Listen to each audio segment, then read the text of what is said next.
ఘోరమైన పరిస్థితి ఉన్నది. ఈ పరిస్థితి లోపల మనం ఈ సభ పెట్టుకుంటున్న మిత్రులారా, అందుకొరకే ఈ రోజు మరి గౌరీశంకర్ గారు అన్నట్టుగా ఈ ఆనాడు తెలంగాణ కోసం ఏ విధంగా అయితే మిలియన్ మార్చ్ చేసినామో అదే విధంగా రాజ్యాంగబద్ధంగా మనకు సంక్రమించిన ఈ హక్కు ఏదైతే ఉందో ఆర్టికల్ 46 ప్రకారం, ఆర్టికల్ 340 ప్రకారం, అదే విధంగా ప్రాథమిక హక్కుల ప్రకారం మనం ఎంతో మనకంత వాటా కావాలి.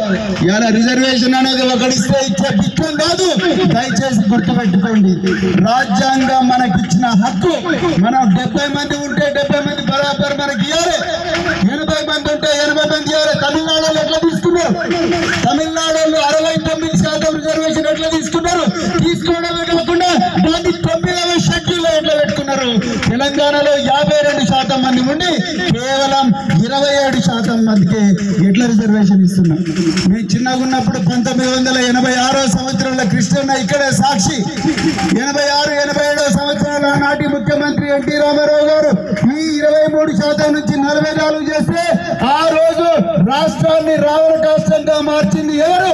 కాంగ్రెస్ పార్టీ. మిత్రులారా, మీరందరూ కూడా గుర్తుపెట్టుకోవాలి. అదే కాంగ్రెస్ పార్టీ హైకోర్టుకు పోయి బీసీల రిజర్వేషన్ మళ్ళీ 27% దాకా తీసుకొచ్చింది, 23% దాకా తీసుకొచ్చిన కాంగ్రెస్ పార్టీ ఎలా కామారెడ్డి డిక్లరేషన్ అమలు చేస్తారని మీరు నమ్ముతున్నారా? నేనైతే నమ్మతలేను మిత్రులారా. కానీ వాళ్ళందరి మెడబట్టి గలబట్టి ఈ కామారెడ్డి డిక్లరేషన్ అమలు చేయించాల్సిన బాధ్యత ప్రతి బహుజన బిడ్డ మీద ఉందని చెప్తూ మరింత చక్కటి అవకాశం, ఇంత చక్కటి సభ జరిపినందుకు రాజారాం యాదవ్ గారికి మరొకసారి ధన్యవాదాలు తెలుపుతూ, అదే విధంగా ఈ పోరాటం ఇంతటితో ఆగకూడదు.